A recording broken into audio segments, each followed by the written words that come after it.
Olá, gente, boa tarde, bom dia, boa noite. Essa aula aqui é uma aula de reposição. Ela já foi dada no dia 28, mas houve alguns problemas técnicos. Em razão disso, nós gravamos ou estamos gravando essa aula para vocês. A primeira, que foi ministrada no dia 21, já foi gravada e já foi enviada. Max Weber, a questão da burocracia, a racionalização da política. E essa segunda foi a aula do dia 28, como eu já disse, cujo tema é filosofia, e nós vamos trabalhar com a filosofia dos sofistas. Vamos ver aqui o material que nós temos para compartilhar com vocês hoje. Bom, o material que nós temos é este daqui. O material é Os Sofistas. O que você pode, o que nós podemos falar sobre a filosofia dos sofistas? Bom, a filosofia dos sofistas, vou puxar o computador para mais perto aqui para que o som fique um pouco melhor para vocês. A filosofia dos sofistas, nós podemos dizer que é a filosofia de caráter antropológico. Por que esse caráter antropológico? E por que isso tem que ser enfatizado? Que antes desse tipo de filosofia, inaugurada por Sócrates e os sofistas, havia uma outra filosofia, uma filosofia cosmológica. Vamos caminhar aqui, vamos ver que filosofia era esta e que filosofia nova é esta que vamos ver a partir de agora. O homem como objeto de reflexão. Uma filosofia antropológica, como a própria palavra de origem grega nos dá a entender no seu sentido etimológico, antropo é homem, logia é o estudo do homem. Mas o estudo do homem enquanto o quê? Do homem enquanto cultura, do homem enquanto ser de linguagem. Fizeram uma filosofia eminentemente antropológica, sem preocupações com o cosmos. Não deram atenção às questões cosmológicas, a busca pelo ser das coisas deixa de ser o foco principal das questões filosóficas, que agora se ocupa com os homens e suas potencialidades. Esse ser das coisas aqui é aquilo que os filósofos pré-socráticos chamavam de arqué, substância, elemento primordial, essência que gerou toda a complexidade presente na physis, na natureza. Isso deixa de ser uma preocupação e a filosofia vai enveredar por um outro caminho. Não vai esquecer a cosmologia, que será resgatada em outros filósofos em outros momentos da filosofia, mas não pelos sofistas. Característica desses pensadores. Bom, como característica, podemos ver que eles são os primeiros pedagogos da história do pensamento ocidental. O que seria pedagogia? Sofistas foram os primeiros pedagogos ocidentais, ok? Mas do que trata esse tema, né? Esse tema chamado pedagogia? Bom, dos jovens que estudam os problemas relacionados com o seu desenvolvimento como um todo. Então, é isso que se trata, ou seja, é uma ciência que trata de educação. O objeto do estudo da pedagogia é a educação. Agora, é a educação dos jovens. Esses jovens que devem ser educados, mas devem ser educados sem a complexidade ou superando as complexidades que os seres humanos possuem. Então, lendo de uma forma mais clara agora, diz assim: ciência que trata da educação dos jovens, estuda os problemas relacionados com o seu desenvolvimento como um todo. Então, não só a aplicação do conhecimento que se quer passar, mas o desenvolvimento desse conhecimento. Então, todas as questões relacionadas ao sujeito, no que diz respeito à sua forma física, à sua interação com a natureza, os meios, como a sua psique, como a sua alma, a sua racionalidade e o processo mental disso, né? O que você poderia chamar de, cadê o nome técnico para isso? Os neurocientistas, que vão trabalhar a forma como as pessoas, como se processa essa relação entre sujeito e objeto do conhecimento. Como se dá esse conhecimento na vida do indivíduo? Bom, conjunto de métodos que asseguram a adaptação recíproca do conteúdo informativo aos indivíduos que se deseja formar. Então, você tem aí métodos, o caminho que deve ser seguido, né? O que leva-nos o indivíduo a adaptar-se, mas essa adaptação ela tem que ter, ela tem que possuir uma reciprocidade, porque assim como o indivíduo, uma vez adquirido o conhecimento ou em processo de aquisição desse conhecimento, ele tem a sua vida mudada, ele também, no processo, muda o ambiente, muda as coisas. É aquela via de mão dupla que Karl Marx vai chamar, né, que quando o indivíduo trabalha, existe uma transformação de mão dupla. O indivíduo muda o lugar, a paisagem, em razão da ação de transformação, que ele chama de trabalho, que é o único meio de se gerar riqueza, mas, ao mesmo tempo, ele sofre com a transformação que ele proporciona. Será que o homem da cidade é igual ao homem do campo, nos seus valores, nos seus comportamentos, nas suas angústias e aflições? Certamente que não, né? Porque o processo de transformação do campo é um, o processo de transformação via trabalho nas cidades são outros. Bom, a palavra pedagogia é derivada de dois radicais da língua grega, né? Paidos ou peidos, aí vai depender de como você vai colocar isso. Eu já escutei as duas pronúncias. Eu, particularmente, vou ficar mais com aquela que soa menos agressiva aos ouvidos, né? Então, significa criança. O paidos, aí vai significar criança. E o agog, né, que é um outro radical, que no caso forma o sufixo da palavra, que pode ser traduzido como conduzir ou como condução. Dito de outra forma, é conduzir a criança, é conduzir ao jovem ao conhecimento. Essa condução significa guiar, guiar como com metodologia, guiar com mitigação de problemas e dificuldades que todo o processo, certamente, no seu escopo possui. Bom, saber sistematizador. Aqui que a gente já falou sobre a questão da pedagogia, com os primeiros pedagogos, a gente tem que entender também que eles eram sistematizadores, e não sistematizaram somente a forma como esse conhecimento se dá, mas sistematizaram a gramática, sistematizaram também a questão das questões aritméticas, o cálculo, tudo que era conhecimento, quer fosse cálculo, quer fosse conhecimento hoje dito, chamados de humanas, eles estavam lá para sistematizar, estavam lá para organizar isso. Os sofistas foram os sistematizadores dos saberes de sua época. Sistematizaram e desenvolveram e aplicaram o saber gramatical de sua época. Então, trabalharam com cálculos, trabalharam com palavras. Agora, eles eram exímios, tá? Tinham expertise no que diz respeito ao discurso, no que diz respeito à fala.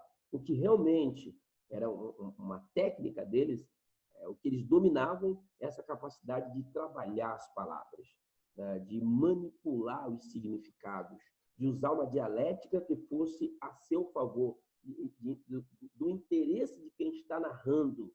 Tá? Essa era a técnica que eles dominavam. E eles sistematizaram essa questão. Nós entendemos que não basta saber falar, tem que falar bem. Igualmente, não basta falar bem, tem que saber falar. Pode parecer a mesma coisa, mas não é, né? Primeiros docentes remunerados. O que nós temos aqui? Além de nós termos os primeiros pedagogos, os homens que começaram a implementar a forma adequada para o ensino, uma forma mais metodológica, mais técnica, eles também trouxeram a questão da docência remunerada. Ou seja, eles não eram oriundos das oligarquias nem das aristocracias, não eram de famílias abastadas. Eles poderiam ser chamados aquilo que hoje nós chamamos ou definimos como média, classe média. Média, classe média. Então, eles tinham uma vida razoavelmente boa, mas não o suficiente. E usaram a técnica que possuíam, a capacidade de fala, a capacidade de convencimento, a capacidade de discurso, a capacidade de ensino, para disso exaurir, não digo exaurir, mas daí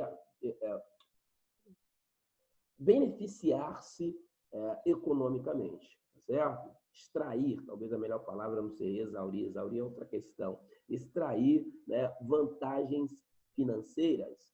Mediante boa remuneração, foram os primeiros a cobrarem para ensinar. Aí você vai dizer, mas o que tem de mais nisso? Tem de mais que a filosofia da época não se ensinava mediante pagamento. Você tem escolas pitagóricas, a escola de Pitágoras. Você tem escola platônica. Você tem escola aristotélica. Você depois tem escola epicurista. Você tem uma escola estoica.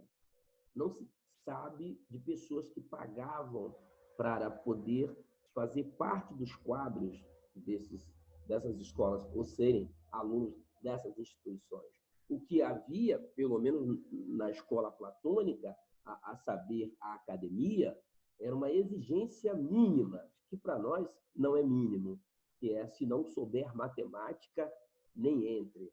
Mas a ideia de cobrar para ensinar, isso é semelhante, nos dias de hoje, a você dizer que foi a uma missa, a você dizer que foi a um culto, e na entrada, na porta, alguém te cobrou uma entrada, um valor para que você pudesse participar. Embora saibamos que a questão monetária, financeira, sempre esteve muito junto com a questão religiosa, tanto na Bíblia, quanto nos séculos anteriores, quanto nos dias atuais, mas assim, sempre tenta separar uma coisa da outra, não é isso? Então, é a ideia dos filósofos da época, cobrar para ensinar. Por que isso? Isso não é um ato mercenário, uma vez que a filosofia é uma busca, um amor, um comprometimento com o conhecimento. Suposto saber universal, ensinavam a quem pudesse pagar sobre qualquer coisa, dizendo serem portadores de um saber universal. Veja, quando eu falei que eles foram sistematizadores, é bom a gente lembrar que não foram sistematizadores só sobre as questões gramaticais. Como eu disse, eles trabalharam também com quantificações, com números. Eles relativizavam, é fato, mas eles trabalhavam com todos os saberes que haviam, sistematizando-os, mostrando a sua adequada aplicação, as suas adequadas estruturações, etc. E tal. Muito bem. Quem eram os seus alunos? Os sofistas, portadores de uma eloquência incomum, propunham ensinar qualquer coisa aos cidadãos que pudessem pagar, visando a conquista dos cargos públicos ou simplesmente que se defenderiam, estava pensando em outra coisa, defenderiam em caso litigioso. Ou seja, a ideia fundamental é esta. Nós temos uma Atenas, principalmente Atenas, democrática. Temos uma Grécia que caminha, não toda a Grécia, não todas as polis, mas referindo mais especificamente a Atenas, onde o sistema político é um sistema baseado num conceito chamado de iso. O iso significa igual, é fundamentado no princípio de igualdade. Esse princípio de igualdade, ele abre portas, ele oportuniza determinados tipos de filosofia, principalmente a filosofia projetada pelos sofistas, que nós sabemos que é uma filosofia relativista. É uma filosofia onde onde se quer dizer que toda e qualquer verdade parte de um pressuposto fundamental. É tudo convenção. Então, visando a conquista de cargos públicos, como é que eu chego nesses cargos? O princípio do ISO, desenvolvido na Ágora, na praça pública. O princípio da igualdade. Se eu sou igual e o outro está governando, quem disse que eu não posso governar também? Talvez eu não tenha nem capacidade, mas eu tenha direitos. Então, esse princípio aí é fundamental. E litígios, porque é a partir desse litígio que se estabelece os melhores, os mais adaptados, os mais capacitados. E essa capacitação vai se dar em torno do discurso, da oralidade. Primeiros pensadores relativistas. Palavras são convenções. Acabei de dizer isso agora. O discurso é pura convenção.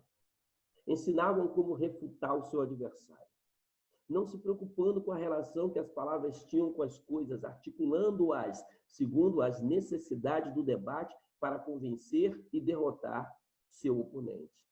Não havia essa preocupação com a verdade absoluta que supostamente existe em todas as coisas, que supostamente existe por trás de toda a essência. Não havia essa preocupação. Porque palavras, discursos, verdades são frutos de convenções, portanto, são construções humanas. O mais eloquente, o mais preparado, o mais bem informado levará significativa vantagem. Quais as técnicas que nós já citamos, mas é bom sempre falar novamente, que eles dominavam? Dialética, retórica e eloquência. É isso que eles tinham a oferecer. Pense bem, se não há verdade, uma vez que toda e qualquer palavra que busque definir o fenômeno seja apenas fruto da convenção, então não há uma verdade. Se não há uma verdade, você está cobrando para ensinar o quê? Essa é uma pergunta que se fazia aos sofistas, principalmente por parte de quem? Dos filósofos mais tradicionais, os chamados filósofos clássicos, Sócrates, Platão e Aristóteles. O que você está ensinando se não há verdade alguma para se aprender? Se toda verdade é convenção, então cada um tem a sua. Mas exatamente porque a verdade é convenção, que você precisa estar munido de técnicas para que a sua verdade seja a que vai prevalecer, a que vai se impor.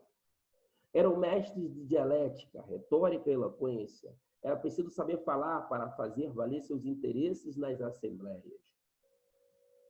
Surgem os famosos oradores denominados sofistas, palavra que significa sábio. Eles se auto-intitulavam sofistas, o que significa dizer? Eles se pensavam sábios, mas foram chamados pelos seus opositores, seus detratores, de sofismas. Qual a diferença de sofista para sofisma? Bom, o sofista é o sábio. O sofisma é aquele que engana com as palavras, é o mercenário, é o que cobra para ensinar, é o que visa o lucro, é o que quer vencer a qualquer custo. Alguém disse esses dias aí, exercendo o cargo maior político da nossa nação, presidente da República, que a democracia tem que ser defendida a qualquer custo, inclusive laborando contra a Constituição. Evidentemente que não foi isso que ele disse, a parte final foi eu que disse. Mas se eu estou dizendo que eu vou defender a Constituição a qualquer custo, eu estou dizendo que vou fazer qualquer coisa. Agora, me diga o seguinte, como é possível que você, em nome da verdade, faça qualquer coisa, inclusive o que não é verdade, para defender a verdade? É possível isso? Me parece uma grande contradição, né? Mas vamos lá. Não há opiniões imutáveis, mas sim o mau orador. Qual é a ideia? Essa é uma ideia principal de um cara chamado Borges. Não existe pessoas que não mudam de opinião. O que existe é opinião que não convence. Essa é a ideia. Suas técnicas eram a de ensinar a persuadir, convencendo seu interlocutor a um debate. Convencer pela emoção ou pela passividade do interlocutor. Ou você consegue, de forma racional, não verdadeira, mas racional, porque um discurso pode ser racionalmente lógico, embora não seja válido, verdadeiro. Você pode apresentar um discurso totalmente lógico e ainda assim ser inválido, do ponto de vista da verdade, certo? Então, suas técnicas eram de ensinar a pessoa de convencer seu interlocutor a um debate. Você vence ou porque usou da racionalidade, ou porque apelou para os sentimentos, ou porque o outro passou ou postou-se de forma passiva. Sempre numa discussão terá aquele mais exaltado e aquele menos exaltado, aquele mais agressivo e aquele mais contemplativo. Não quer dizer que o agressivo, que o que falou, vai vencer. Às vezes o silêncio é uma das maiores vitórias que pode se ter no meio de debate. Às vezes, sim. Tá? Você fala menos e calar-se quando o assunto, né, não for mais plausível você apresentar uma racionalidade. Tudo é uma questão de perspectiva. Claro, se tudo é uma questão de convencionalidade, tudo depende da forma como você vê. Ardilosos oradores, os sofistas fascinavam aqueles que ouviam suas palestras. Os sofistas ensinavam como transformar um argumento fraco em um argumento forte e, igualmente, o faziam com o seu contrário. Sabe aquela coisa de você convencer que A é diferente de B? e depois você convencer aos mesmos interlocutores que A e B são as mesmas coisas, que tudo vai depender de uma perspectiva, bom, é disso que eles estão falando. E é isso que faz toda a diferença. Eu estava ouvindo hoje a governadora falar no programa de TV, hoje pela manhã. E o que eu acho interessante é que a pergunta que era direcionada a ela quase nunca respondia à pergunta. Ora, eu votei na governadora, mas isso não me impede de ter observações. E eu me perguntei, enquanto ela falava, por que não responde o que está sendo perguntado? A pessoa percebe que a pergunta pode comprometer, embora seja uma pergunta válida, do ponto de vista político, tem que haver transparência por parte de qualquer um que esteja governando, não importa se homem, se mulher, se da direita, se da esquerda, mas só que a pessoa foge da pergunta e dá uma outra resposta, como se fosse a mesma coisa. Isso é uma habilidade e muitas vezes dá certo. Você fugiu da resposta sem necessariamente ter deixado a pessoa sem resposta. Ser ou não ser, essa não é uma questão. Para os sofistas, o importante era convencer a qualquer custo. Ou seja, quando se fala do ser e do não ser, lá no grande pensador o grande pensador inglês, a mente está falhando às vezes, tá? Do Renascimento, a palavra veio. O grande pensador inglês do Renascimento, William Shakespeare, ele vai colocar numa das suas tragédias, uma das suas obras, ele vai colocar lá o quê? Um grande dilema vivido por um dos seus personagens. Mas ele está à busca de quê? De uma essência, de uma identidade, o personagem. Para os sofistas, isso não existe. Essência é convenção. Existência também é convenção. Ah, pessoal, mas eu estou aqui, eu tenho como provar isso. Sim, mas há quem diga que não estamos aqui, estamos dormindo. Porque há quem pense que depois da morte haverá uma vida. Ora, se depois da morte haverá uma vida e nós não voltamos para cá e nem lembraremos da vida que tivemos, quem garante que esta vida já não é uma vida após-morte? Então, não se tem tanta certeza assim. Então, não é a questão ser ou não ser. A questão é convencer. Essa é a grande questão.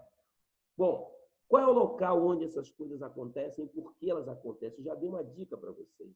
O sistema político ateniense é um sistema político extremamente favorável à filosofia dos sofistas. Os sofistas da época da Grécia clássica, porque tem sofista posteriormente a este período, tem sofista em Roma, quando a Grécia já não era mais um império. Então, os pensadores dessa época, na sua grande maioria dos sofistas, eles eram metecos. E o que é isso? Eles eram estrangeiros, andarilhos, à procura de mais e melhores oportunidades, onde pudesse e para quem pudesse vender a sua técnica. E o melhor lugar, obviamente, é o lugar onde o sistema fosse um sistema aberto, onde as pessoas pudessem exercer a sua cidadania. Os sofistas filosofaram principalmente no período da democracia, na Grécia Antiga. Várias transformações ocorreram na sociedade, exigindo novas formas de se relacionar. A sociedade vinha passando por mudanças significativas em relação à escrita, em relação aos credos, em relação à filosofia, em relação à comercialização. Então, tudo isso exigia novas formas de se relacionar entre as pessoas. Novos valores estavam sendo estipulados. Claro que não tão rápido como acontece hoje, mas aconteciam. A democracia é uma cadeira sem dono. Essa ideia de que a democracia é uma cadeira sem dono é uma das definições que se pode ter da democracia. A maior parte das pessoas que exercem poder político, primeiro começam dizendo que vão ajudar os mais necessitados. Depois, quando vencem, eles querem continuar governando supostamente para ajudar os mais pobres e o povo. A palavra genericamente colocada, eu estou aqui para ajudar o povo, a nação, o país. Isso aconteceu com Evo Morales na Bolívia. Tanto quis ajudar os índios, a etnia andina, né? Os povos andinos, principalmente os que já estavam aqui antes da chegada dos espanhóis colonizadores, que acabou tendo que sair fugido, porque ficou uma, ficou duas, ficou três, salvo engano, quis ficar uma quarta ou quis ficar uma terceira, não sei ao certo, e acabou se tornando inviável. Isso aconteceu na Venezuela também. Você tem ali o Chaves, que sai, deixa o Maduro no lugar, e as pessoas que estão no poder até hoje dizem que estão representando os interesses dos mais necessitados. O Brasil já passou por isso também. Será que vai passar de novo? Tomara que não, né? Tomara que a democracia continue sendo uma cadeira sem dono. Como disse Max Weber, o tipo de autoridade carismática não é adequado para o governo, nem o tipo de autoridade tradicional. A melhor das autoridades é a autoridade racional legal. Nós falamos sobre isso na última aula. Por que a racional legal é mais adequada? Primeiro, porque busca uma burocratização do Estado, um Estado que funcione, uma racionalização da política. E é legal porque é explícita, está na lei, e todos devem se submeter a ela, inclusive quem governa. Infelizmente, nós vemos pessoas que, quando chegam no governo, eles não querem mais se pensar seres humanos igual aos outros. Eu era igual a você enquanto eu não era governo. Agora que sou, vejo o caso da Coreia do Norte, vejo o caso da ex-República Socialista Soviética com Stalin, vejo o caso da Alemanha com Hitler, vejo o caso da Itália com Mussolini, e por aí vai, o franquismo na Espanha, o salazarismo em Portugal, e a gente continua falando, se pegasse a África e a América Latina e a Ásia, teria muito mais coisa para falar. Ok, critérios da democracia. Por que essa democracia ela é tão facultativa para o tipo de filosofia dos sofistas? Bom, ela é assim por conta das características que ela possui, 3 das quais eu já falei para vocês: isonomia, isegoria, isocracia. Olha a igualdade aqui, igualdade diante da lei, igualdade para poder falar, né? Você tem o direito, separar aqui, ó, você tem o direito de falar tanto quanto os outros. Se a cada um foi dada a oportunidade de fala, a você, na condição de igualdade, também lhe será estendido. A cidadania, o homem livre, aqui nós sabemos quem eram os cidadãos, não eram todos, nós tínhamos os cidadãos, e o lugar próprio para discussão. Muitas vezes nós, brasileiros, gostamos de discutir política onde ela não funciona. A política tem que estar em todos os lugares, mas de preferência na hora do voto, de preferência na hora da crítica para você fazer as observações adequadas, de preferência na hora da fiscalização, acompanhamento. Eu pus alguém no poder, eu ajudei a eleger alguém, eu tenho que ver como é que está essa pessoa. Ah, mas eu ajudei a eleger ele. Ah, mas se ele tiver ruim, eu não voto nele na próxima eleição. Não, eu gosto dele, não importa o que ele fizer, quem veio antes é pior. E por mais que ele erre, por mais que ela, a governadora do estado, cometa algum erro, mas como eu ajudei a eleger, no meu caso eu elegi mesmo, qualquer coisa que eu fizer é melhor do que o que estava antes. Não, não pode ser assim. Se fez errado, meu voto no próximo eleição tem que ser para outra pessoa. Eu tenho que ir ali, eu tenho que escrever, eu tenho que comparar e mostrar isso não está correto, não foi o que você prometeu, não é o que condiz com o cargo que você está exercendo. Então, a ágora é o lugar próprio. Onde é a ágora? A ágora para nós em todos os lugares onde podemos exercer a nossa cidadania, principalmente no período em que nós temos que eleger os nossos representantes. Bom, sofistas famosos, aí tivemos 2 grandes sofistas famosos, embora o nome deles sejam vários, né? Tem vários sofistas aqui, mas eu só separei 2 para vocês. Aqui temos Protágoras, Gorgia, Hípias, Pródico, Antítenes, Trasímaco e Sócrates, mas desses todos aqui, eu separei Protágoras e separei Gorgias. Então, temos aqui 2 desses pensadores. Quem foi Protágoras de Abdera? Aqui a frase dele: o homem é a medida de todas as coisas. Uma das frases mais importantes da história da filosofia. Embora essa frase não termine aí, a frase diz: das coisas que são enquanto são, e das coisas que não são enquanto não são. Esse é o complemento dessa frase. Ou seja, o homem, na medida em que o homem vai ficar redundante, mas eu vou falar. O homem, na medida em que é a medida de todas as coisas, é ele que define o que é enquanto é e o que não é enquanto não é. Ou o que é enquanto é, tá? Ou o que é no que é. É ele que vai definir essas coisas todas. Portanto, a medida, o padrão é antropológico. As coisas não são por si só. Nós é que as definimos assim. Bom, este eminente orador vivia uma forma de absoluto subjetivismo relativista. Eu tenho aqui um texto que vai mostrar uma coisa bem interessante sobre esse período e esse pensador. Olha aqui, seu pragmatismo imediatista afirmava que você nada pode saber sobre os deuses. Isso aqui é muito interessante. Eles não servem para nada. E assim, você pode ser indiferente a eles. Mas, dito de uma melhor maneira, a ideia sobre os deuses, para Protágoras, é uma ideia sobre a qual não se pode afirmar coisa nenhuma, nem se pode negar coisa nenhuma. Quer dizer, é a máxima do relativismo, chegando às margens, aos limites do ceticismo. E essa é uma ideia interessante porque Epicuro, que vai vir bem depois, no período helenístico, vai trazer uma filosofia não muito diferente dessa também. Epicuro vai mostrar que os deuses não interferem na vida dos homens. Eles vivem num lugar chamado intramundo. E nesse lugar, eles estão totalmente alheios às vontades e às necessidades humanas. Epicuro era um pensador atomista. Então, para Epicuro, a vida é prazer, hedonismo, satisfação. E nós, conscientes ou não, buscamos os prazeres o tempo todo. E fugimos também o tempo todo das dores. Aponia, fuga da dor, hedonismo, busca do prazer. E o que eu devo fazer para viver plenamente esse hedonismo? Primeiro, não devo exagerar. Todo prazer em demasia pode ser dor. Todo prazer em demasia pode converter-se em dor.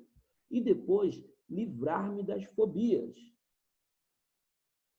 Existem 3 grandes fobias que o ser humano precisa se livrar. Eu vou falar de uma só, porque isso é um outro assunto que a gente vai falar em outro momento. Aí já não seria mais sofista, já seria Epicuro.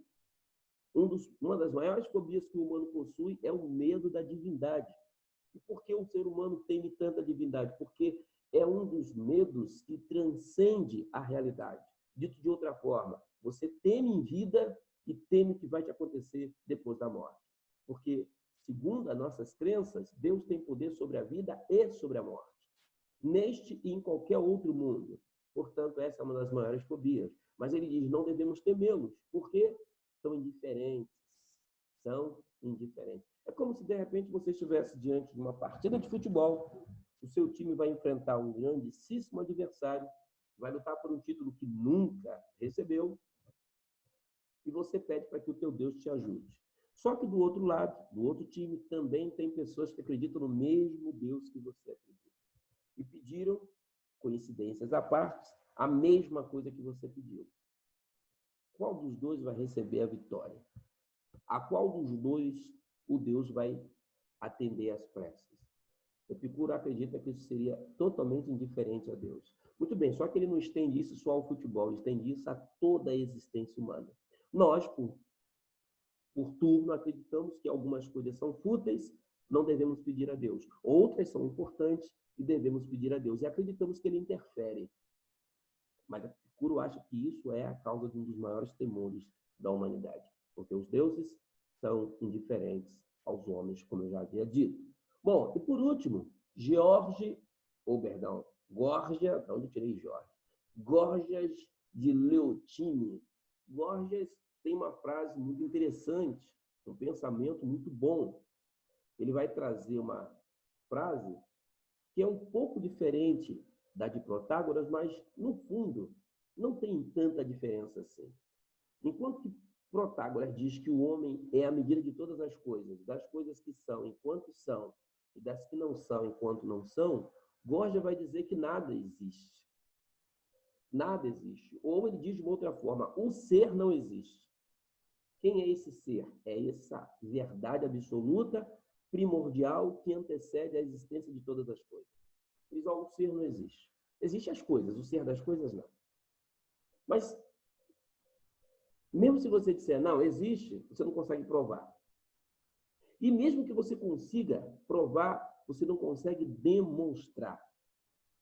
Então, para Gorgias, nada existe de real.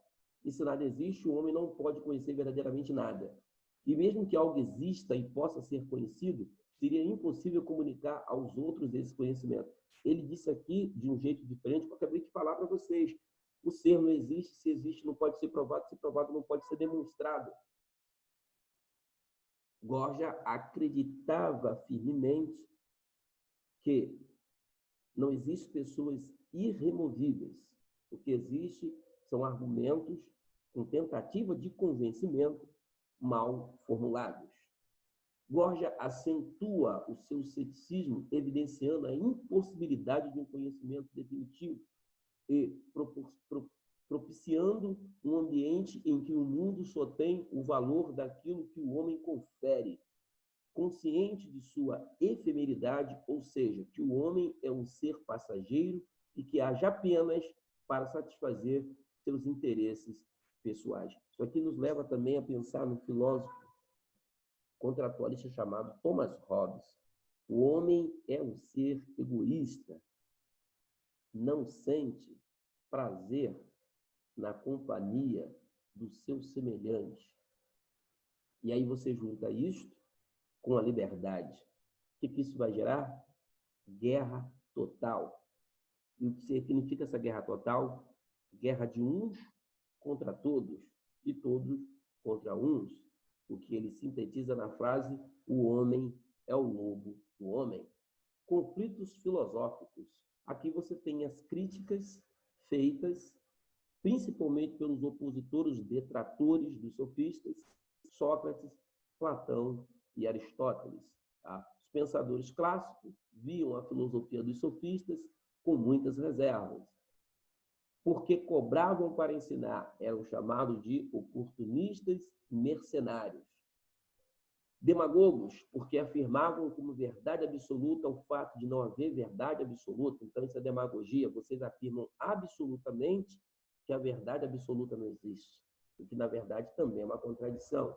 Impiedosos, relativizavam a existência das divindades, pondo assim a inutilidade das mesmas, ou seja, por não terem fé, por não acreditarem na existência dos deuses, vocês agiam com impiedade. Naquela época, e hoje não é tão diferente assim, desacreditar em Deus torna as pessoas réprobas, torna as pessoas ímpias. Daí a impiedade, a maldade que acreditavam haver na filosofia deles, por negarem um dos legados mais significativos da cultura grega, que era a crença nos seus deuses, nos seus mitos. Ok, gente, nós chegamos ao fim aqui desse conteúdo. Me deixa agora colocar a minha imagem aqui. Deixa eu trazê-la de volta. Muito bem, estamos terminando o conteúdo referente aos sofistas. Lembrando que esse conteúdo, já disse no início da aula, é referente a uma aula já passada. Dessa vez vai dar tudo certo, você vai conseguir ouvir e ver. O som não está das melhores, mas você bota um fonezinho de ouvido, fique tranquilo, você vai conseguir aproveitar bastante essa aula. Tchau para vocês, um beijo. A gente vai voltar a se encontrar amanhã, dia 5, terça-feira, às 18 horas. Até lá, a gente se fala. Abraços.